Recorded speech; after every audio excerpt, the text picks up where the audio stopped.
ముందు చూపున్నోడు ముందటికే పోతాడు, వెనక ముందు చూసుకోనాడు ఎల్లెలకల పడతాడు అనే ముచ్చట బీఆర్ఎస్ పార్టీలకు బాగా తెలిసినట్టున్నది. అందుకే జూబ్లీహిల్స్ ఎన్నికలలో అన్ని పార్టీలు గుర్రు పెట్టి నిద్రపోతుంటే బీఆర్ఎస్ పార్టీ కడమ పార్టీలు బిత్తరపోయేటట్టు చేస్తున్నది. చూడండి ఎన్నికల కోసం ఎంత పెద్ద సభ పెట్టిండ్రో, జనం పొట్టు పొట్టొచ్చిండ్రు. ఎటు దిక్కు చూసినా గులాబీ రంగే, ఆకాశం భూమి గులాబీ రంగు పూసుకున్నాయా అన్నట్టు అయింది అనుకో రాదుండ్రి. ఇంత భారీగా జనం వచ్చిన సభల ముందుగాల మాగంటి సునీత మైక్ పట్టి మాట్లాడుతుంటే ఆరోగ్యం మంచిగా లేక జీవిడిచిన తన భర్త మాగంటి గోపీనాథ్ గుర్తుకొచ్చిండు కావచ్చు. పాపం దుఃఖం ఆపుకోకుంటే ఏడ్చింది. గోపీనాథ్ గారి ఆశయాల్ని అందరం కలిసి ముందుకు తీసుకువెళ్దాం.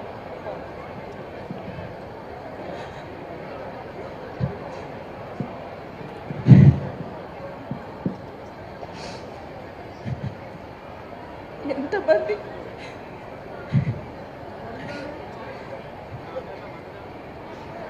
తర్వాత మాజీ మంత్రులు తలసాని శ్రీనివాస్ యాదవ్, హరీష్ రావులు మాట్లాడుకుంటా ఈ వేదిక మీద చెప్తున్నాం, ఎన్ని బిల్లు వచ్చినా ఎన్ని ఇబ్బందులు పెట్టినా నల్ల బిల్లు కట్టకండి, మేము మీ వెనుక ఉన్నామని చెప్పి నేను ఈ సందర్భంగా తెలియజేస్తా ఉన్నాను. ఇక సీఎం రేవంత్ రెడ్డి చేస్తున్న మోసాల మీద మాజీ మంత్రి హరీష్ రావు మాట్లాడుకుంటా బొబ్బలు వచ్చేటట్టు కాంగ్రెస్ కు సురుకులు పెట్టాలి అన్నట్టు మాట్లాడిండు. కాంగ్రెస్ పార్టీ చిత్తుగా ఓడితే రేవంత్ రెడ్డికి కనునిప్పు కలుగుతుంది అని చెప్పి ఇలా రాష్ట్ర ప్రజలు భావిస్తా ఉన్నారు. లేకపోతే రేవంత్ రెడ్డి ఏమంటాడు, నేను మహాలక్ష్మి ఎగ్గొట్టినా, 6 గ్యారంటీలు ఎగ్గొట్టినా, అవ్వ తాతలకు పెన్షన్ ఇయ్యకపోయినా, హైడ్రా పేరిట పేదల ఇండ్లు కూల్చినా నాకే ఓటేసిండ్రు అనడా? మరి రేపు ఇవన్నీ ఆగాలంటే అవ్వ తాతలకు 4000 పెన్షన్ రావాలన్నా, మా అక్క చెల్లెలకు మహాలక్ష్మి రావాలన్నా, నిరుద్యోగ యువతకు ఉద్యోగాలు రావాలన్నా, నిరుద్యోగ భృతి దక్కాలన్నా, విద్యార్థి భరోసా కార్డు రావాలన్నా, హైడ్రా ఆగాలన్నా మన బీఆర్ఎస్ పార్టీ గెలవాల్సిన అవసరం ఉంది, మాగంటి సునీత గారు గెలవాల్సిన అవసరం ఉంది. హరీష్ రావు కొద్దిగా సాఫ్ట్ గా చెప్పితే కేటీఆర్ కాసింత డోసు పెంచి కాంగ్రెస్ పార్టీని ఫుట్బాల్ ఆడుకున్నంత పని చేసిండు. నేను శ్రీనివాస్ యాదవ్ గారు హరీష్ రావు గారు కలిసి వస్తుంటే 2 ఆడబిడ్డలు మాకు ఎదురొచ్చింది కారుకు. ఒక అమ్మాయి పేరు శబానా, ఇంకొక అమ్మాయి పేరు స్వప్న. ఇద్దరు నువ్వు ఒకసారి దర్వాజా తలుపు తీయంటే తలుపు తీసిన. ఇక వాళ్ళు నేనైతే నాకు తెలియదు గిన్ని తిట్లుంటాయి హిందీ భాషల, ఉర్దూ భాషల, తెలుగు భాషల గన్ని తిట్లు తిట్టిరు రేవంత్ రెడ్డిని. తెలుగు భాషల గిన్ని తిట్లు గిన్ని రకాలుగా తిట్టొచ్చని కూడా నాకు తెలియదు.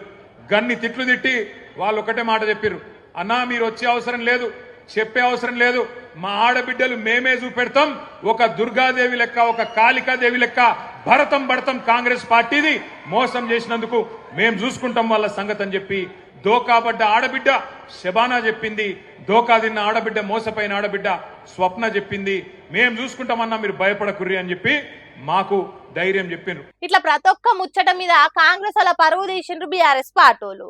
అందరికంటే ముందుగాల సభలు పెట్టుడు, అందరినీ కలుపుకొని పోవుడు, బీఆర్ఎస్ పార్టీకి కడమ పార్టీలకు ఉన్న తేడా చెప్పుడు, గుంపుగా జూబ్లీహిల్స్ ఓట్లు బీఆర్ఎస్ పార్టీకి పడాలని అన్నట్టు ప్రచారాలు చేస్తున్నారు. వీళ్ళిట్లుంటే కాంగ్రెస్ బీజేపీ పార్టీలది మాత్రం అసలు ప్రచారమే షురువు కానట్టున్నది. మైకులు సౌండ్ బాక్స్ల సాపడే కరువైంది. ఇట్లా అయితే వారు వన్ సైడ్ అయ్యేటట్టు కొట్టేటట్టున్నది కాంగ్రెస్ బీజేపీ ప్రచారాలు మొదలు పెట్టకుంటే అని అంటున్నారు. బీఆర్ఎస్ పార్టీ ముందు చూపు హుషారుతనం చూస్తున్న జనాలు. ఇప్పుడు కాంగ్రెస్ పార్టీ లీడర్లు కార్యకర్తలు ఎట్లుండాలనేది జనం అప్పుడప్పుడు మర్చిపోతారు కాబట్టి వాళ్ళే యాద్ చేస్తుంటారు. హాగో ఆ పని ఇప్పుడు హైదరాబాద్ అంబర్పేట్ కాంగ్రెస్ పార్టీ తన భుజాల మీదకి ఎత్తుకున్నది. కడమ కాంగ్రెస్ పార్టీ కార్యకర్తలకు, తెలంగాణ పబ్లిక్ కు కాంగ్రెస్ లీడర్లు ఎట్లా మెదలాలే, ఏ పద్ధతి పాటించాలనేది కండ్లకు గట్టినట్టు చూపెట్టిండ్రు. మీరు కూడా ఒకసారి చూడండి. చూసిండ్రా? ఇగో గిది అసలైన కాంగ్రెస్ పార్టీ పద్ధతి. పదవుల కోసం దన్నుకోవాలి, గల్లలు పట్టి గుంజాలి, అడ్డం వస్తే మంది మార్బలంతో వచ్చి కొట్టాలి, గ్రూపులు మెయింటైన్ చేయాలి, కాదన్నోళ్ళ మీదకి కాలు దువ్వురకాలి, దాడులు చేయాలి, దౌర్జన్యాలు చేయాలి, ఊరికి కొట్టాలి, సొంత పార్టీలైనా సోపతిగాడైనా ఊకోవద్దు అన్నట్టే చేసి సమాజానికి చూపెడుతున్నారు. కాంగ్రెస్ పార్టీ యూత్ అధ్యక్ష పదవి కోసం 2 గ్రూపులు పోటీ పడుతున్నాయట. మాకే దక్కాలి పదవి అంటే లేదు, మాకే దక్కాలని అటుపక్క ఇటుపక్క ప్రాంతాలకు పోయి హంతలు వాళ్ళ కొట్టుకునే కాడికి తెచ్చిండ్రట. ఆఖరికి ఖైరతాబాద్ డిసిసి అధ్యక్షుడు రోహిన్ రెడ్డి మీరు లొల్లి ఆపకుంటే పోలీస్ స్టేషన్లో కేసు పెడతా అంటే కాసింత నిమ్మలమైనరట. ఎంత మంచి పార్టీ పద్ధతిలో చూడుండ్రి, ఎంత కమిట్మెంట్ తోని కొట్టుకుంటున్నారో చూడుండ్రి. ఇటువంటి కుమ్ములాటలతోని కాంగ్రెస్ పార్టీ బలంగా తయారు కాగలుగుతున్నదంటే మస్తు గ్రేట్ కదా.